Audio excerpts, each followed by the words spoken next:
Hello YouTube community, this is Soren Forever and welcome to my first Let's Play. Hopefully the first of many. As you can see, it will be Dragon Age Origins. I absolutely love this game, love the Dragon Age series, love Bioware pretty much. So, without further ado, let's get into this game. Okay, let's get into this. Dragon Age Origins.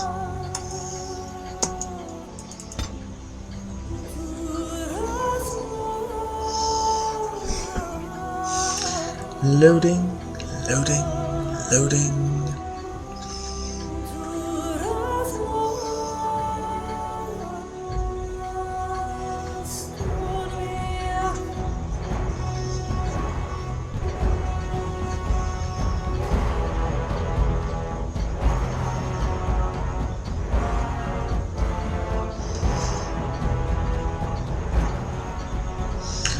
And so is the golden city blackened.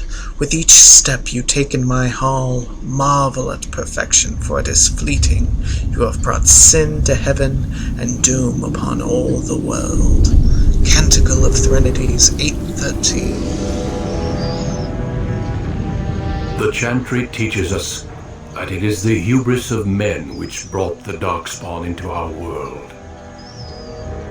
The Mages had sought to usurp heaven, but instead they destroyed it.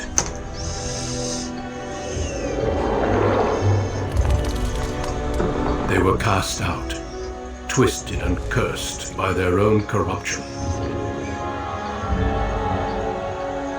They returned as monsters, the first of the Darkspawn.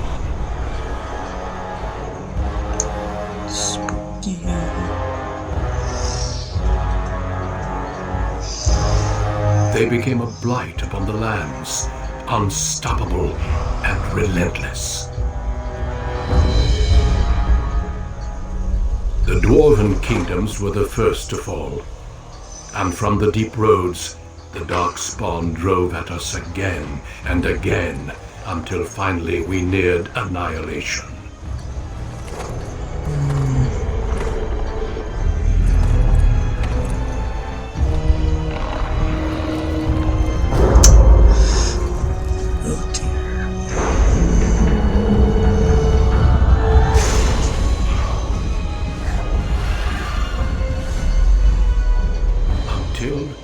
The Grey Wardens came.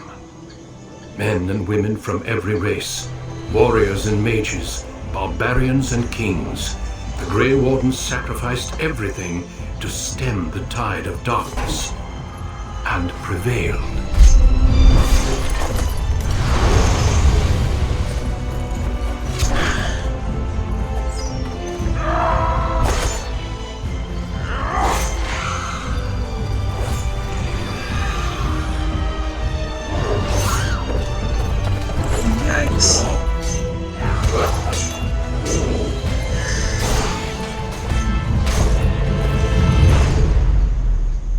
It has been 4 centuries since that victory, and we have kept our vigil. We have watched and waited for the Darkspawn to return. But those who once called us heroes have forgotten. We are few now, and our warnings have been ignored for too long.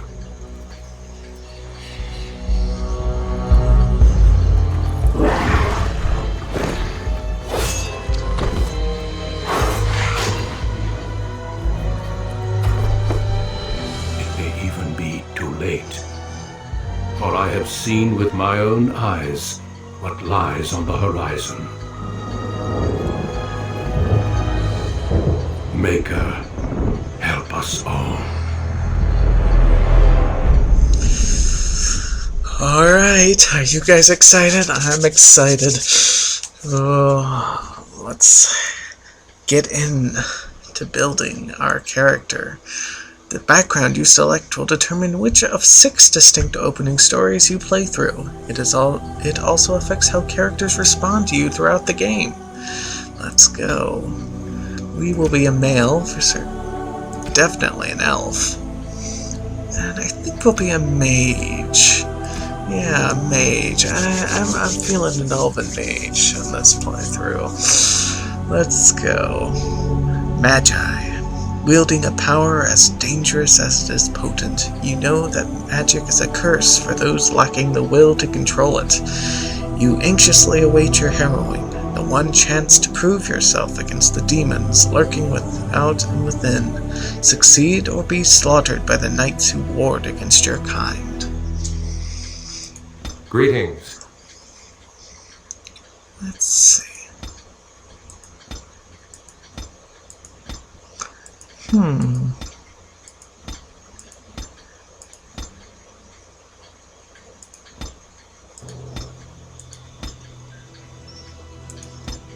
Let's start with that one as a base.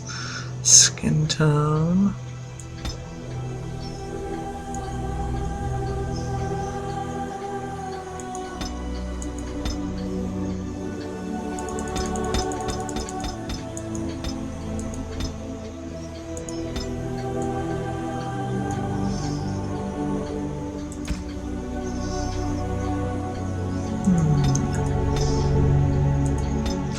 Let's see.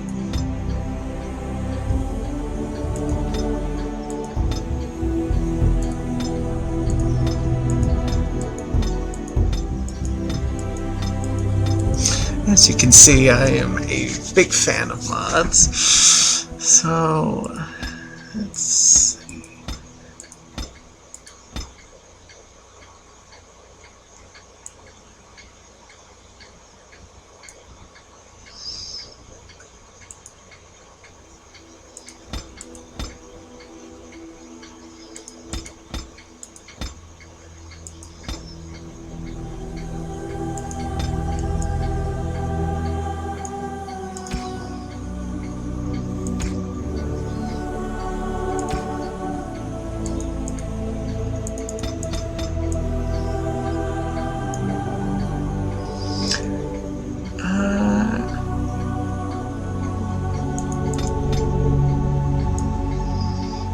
That looks pretty good. What do you guys think?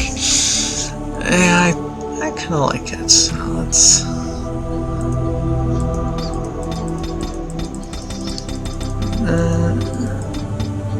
no, I like that one. Very mystical looking, magical looking.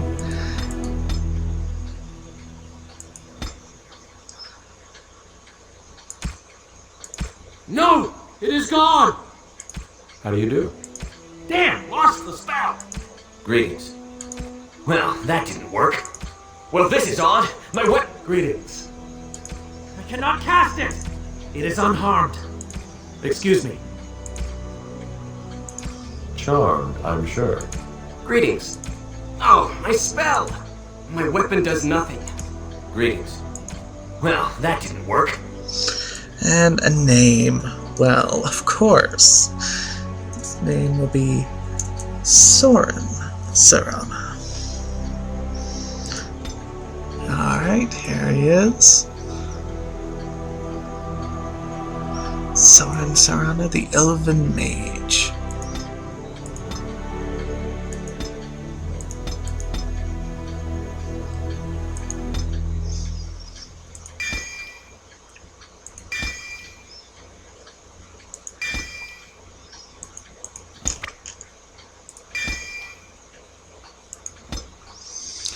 Let's see, Arcane Bolt, that'd be good.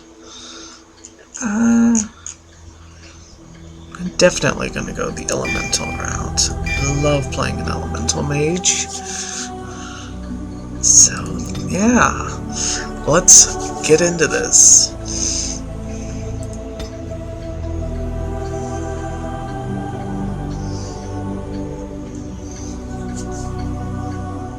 On a cliff overlooking the dark waters of Lake Calenhad stands the tower fortress that is home to the Circle of Magi.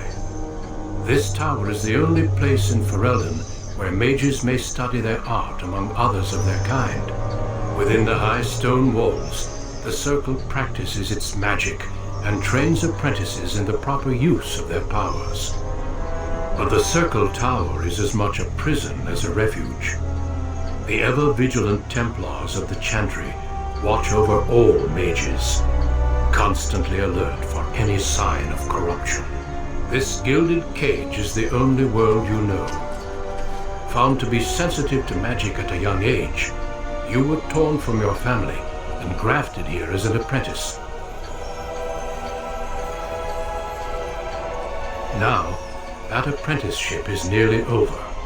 All that remains is the final test, the harrowing. Magic exists to serve man, and never to rule over him. Thus spoke the prophet Andraste as she cast down the Tevinter Imperium, ruled by mages who had brought the world to the edge of ruin. Your magic is a gift, but it's also a curse. For demons of the dream realm, the Fade, are drawn to you and seek to use you as a gateway into this world. This is why the harrowing exists. The ritual sends you into the Fade, and there you will face a demon, armed with only your will.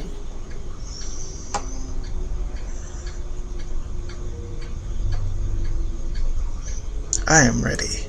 Know this, apprentice. If you fail, we Templars will perform our duty. You will die. This is lyrium, the very essence of magic, and your gateway into the Fade. The harrowing is a secret out of necessity, child.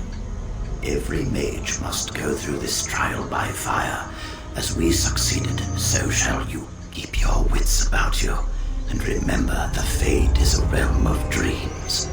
The spirits may rule it, but your own will is real. The apprentice must go through this test alone, first enchanter. Well, You are quiet.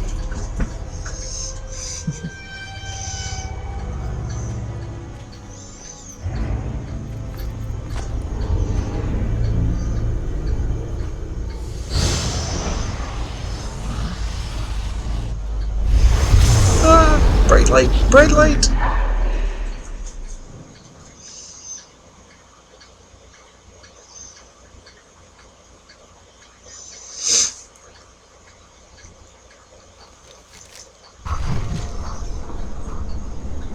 And these are all DLCs, of course.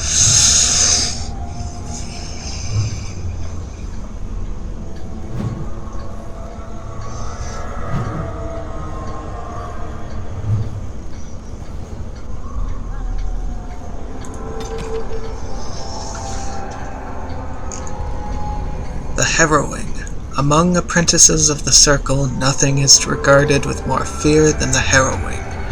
Little is known about this rite of passage, and that alone would be cause for dread. But it is well understood that only those apprentices who pass this trial are ever seen again. They return as full members of the Circle of Magi. Of those who fail, nothing is known. Perhaps they are sent away in disgrace. Perhaps they are killed on the spot.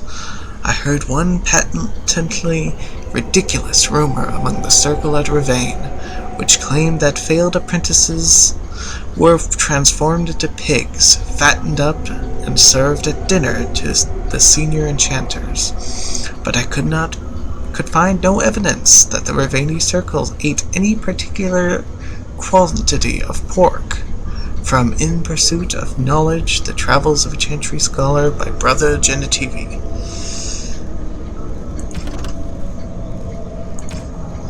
Knight Commander Gregor, your magic is a gift, but it is also a curse. The Circle of Magi has trained you, and we Templars of the Chantry stand vigil to ensure that training is adequate.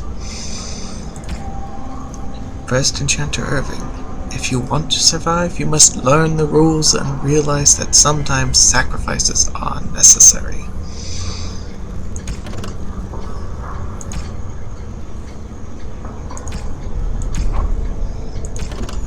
Okay, and that's it. Survive the harrowing. you face your harrowing, the rite of passage that marks your transition from apprentice to mage. You have been thrown into the Fade to fend off the demons that see you as a gateway into the world. Prove that these demons have no hold over you, and that you are fit to wear the mantle of a circle mage. Easy enough.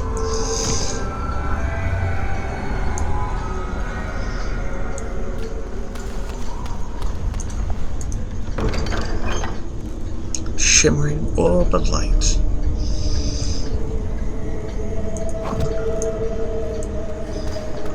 Disturbing statue. Let's get started. Beyond the veil, spirits and demons. It is challenging enough for the casual observer to tell the difference between the Fade and the creatures that live within it, let alone between one type of spirit and another. In truth, there is little that distinguishes them, even for the most astute mages, since spirits are not physical entities and are therefore not restricted to recognizable forms, for even having a form at all. One can never tell for certain what is alive and what is merely part of the scenery. It is therefore advisable for the inexperienced researcher to greet all objects he encounters. Typically, we misuse the term spirit to refer only to the benign, or at least less malevolent, creatures of the Fade, but in truth, all the denizens of the realm beyond the veil are spirits. As the chant of light notes, everything within the Fade is a mimicry of our world, a poor imitation, for the spirits do not remotely understand what they are copying. It is no surprise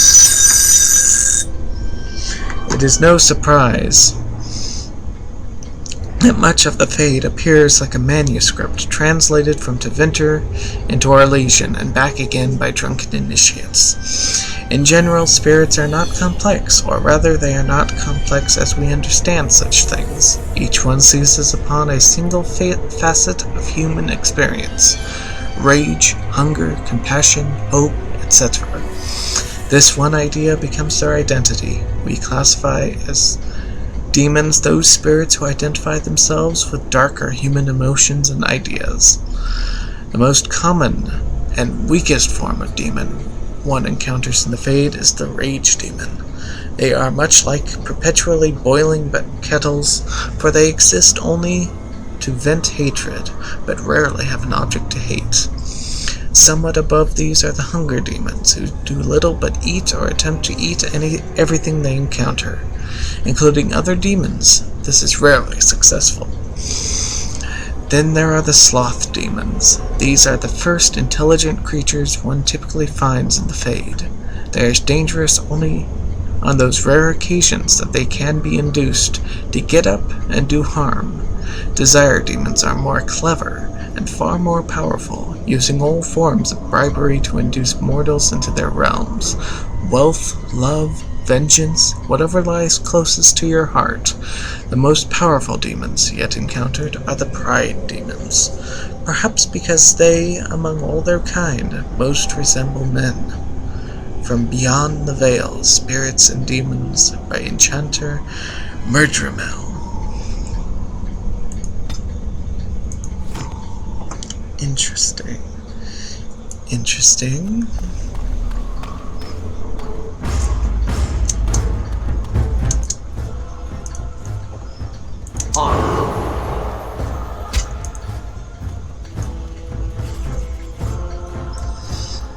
Easy enough.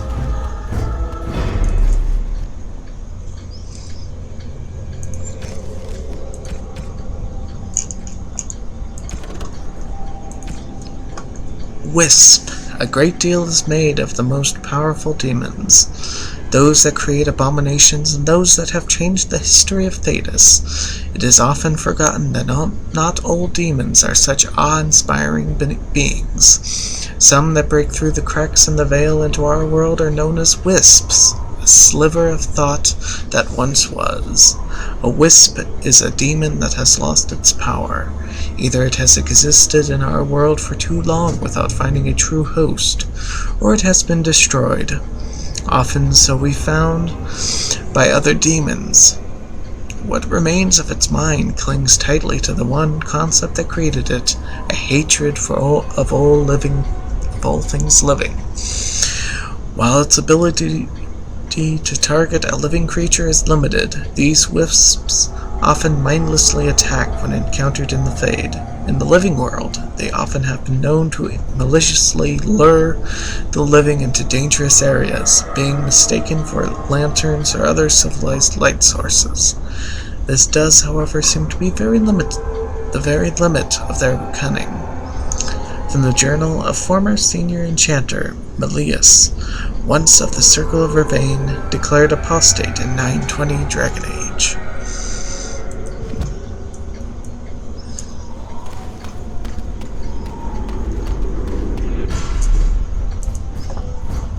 This should be easy enough.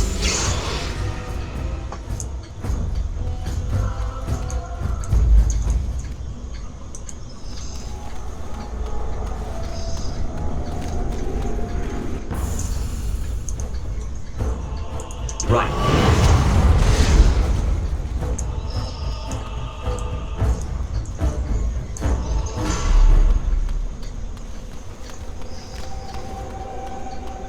Someone else thrown to the wolves, as fresh and unprepared as ever. It isn't right that they do this, the Templars. Not to you, me, anyone.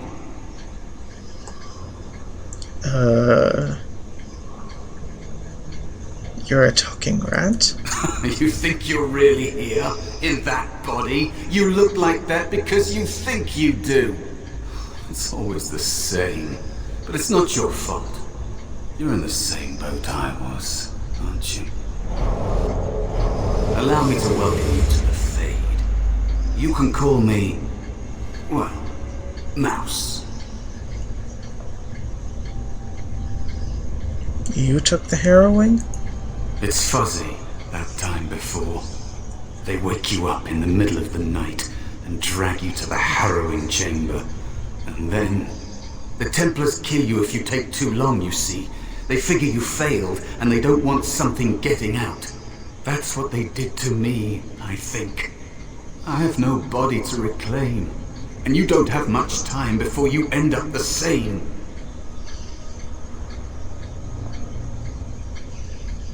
What am I supposed to do? There's something here, contained, just for an apprentice like you. You have to face the creature, a demon, and resist it, if you can. That's your way out.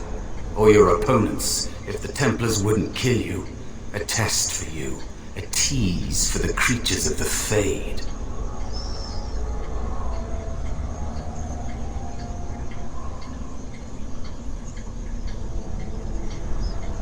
Why pit me against such a creature? A question for those in the tower. Maybe you'll be lucky enough to ask. Maybe someday, so will I. There are others here. Other spirits. They will tell you more. Maybe help. If you can believe anything you see. I'll follow, if that's all right. My chance was long ago. But you may have a way out.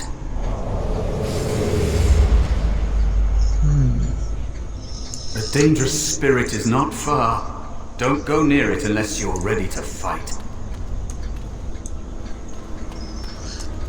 Well, this looks like a good stopping place. When we come back, we explore more of the Fade.